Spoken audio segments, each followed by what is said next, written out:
Hello, and thank you for joining me on my rant.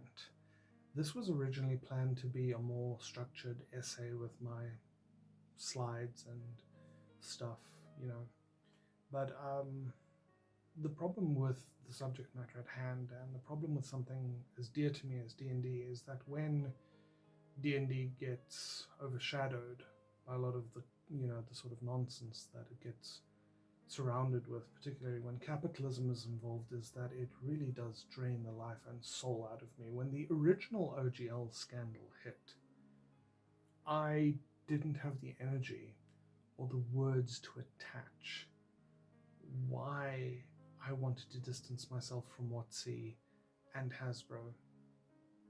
If you don't know about this, the original OGL was basically an open license for people to create D&D related things and sell it, and there was a little bit of a small industry that was built around it. It wasn't actually all that small considering that companies like Paizo exist, but when WotC then came in and dropped their OGL 1.1, it damaged their relationship with their customers, with their fans.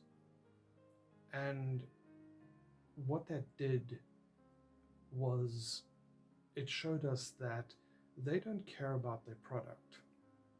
They just care about profit. Now, we're not naive, we know this.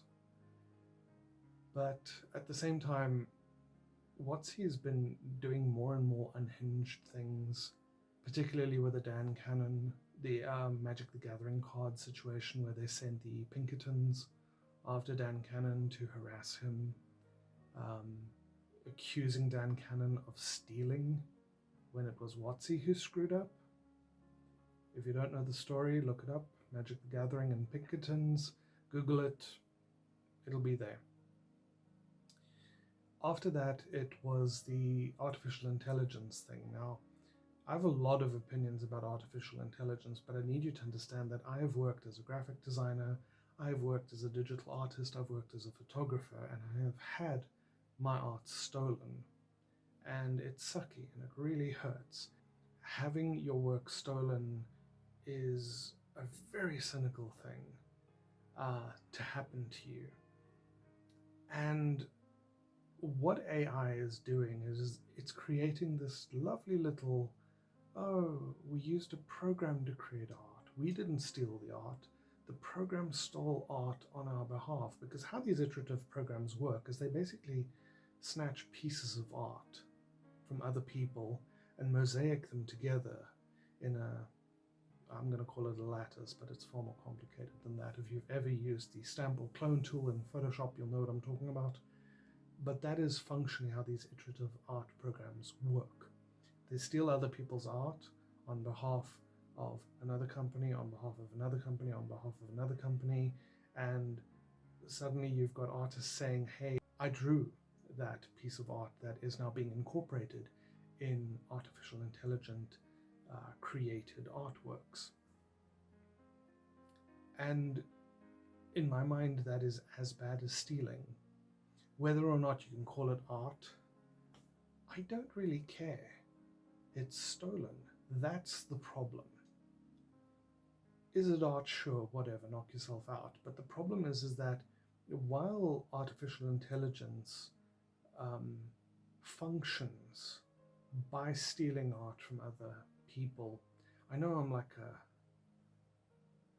wheel going round and round and round the circle, but the point is that it's bad. And Wizards of the Coast got caught doing it with their art in their book. Now, of course, they blamed the artist. The artist said, oh, I just used the AI to do touch-ups. A lot of people said, how is that any different? The problem is that AI got used to create a lot of art. And this is already in an industry where people are refusing to pay artists what they're worth. Artists have raised alarms about iterative programs being used to write things.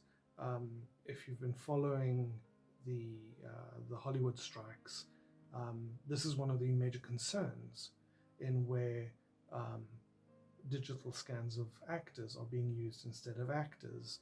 AI writing tools are being used instead of writers. They are not paying people for the work that they're doing and stealing the work iteratively. I am rambling, but this is unfortunately what happens when you don't follow the script, because there's a script, I just don't have the energy for it. My fourth problem as well when it comes to the sort of, corporatization of D&D is what I'm calling rent a D&D. And this is basically D&D Beyond and one D&D all smushed together, the final product that WotC is trying to roll out.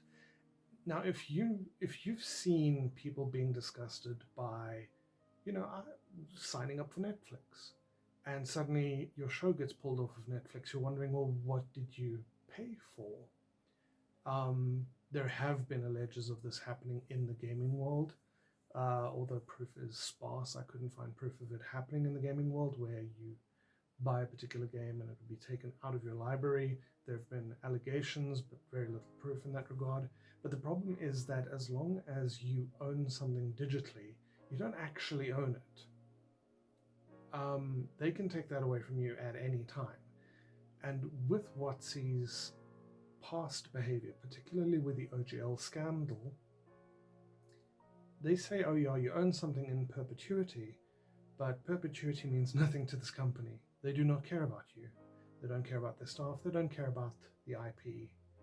They just care about the bottom line, which brings me to my fifth point, which really sealed the deal for me in as far as my personal opinion of WotC is concerned, is that, and this isn't just WotC, but it's the larger shell company of Hasbro, laying off 1,100 workers 2 weeks before Christmas, which is probably the most cynical thing they could do as a company, particularly if you read Chris Cox's wet little letter, which is so full of newspeak and business speak that merely reading it gives me a headache.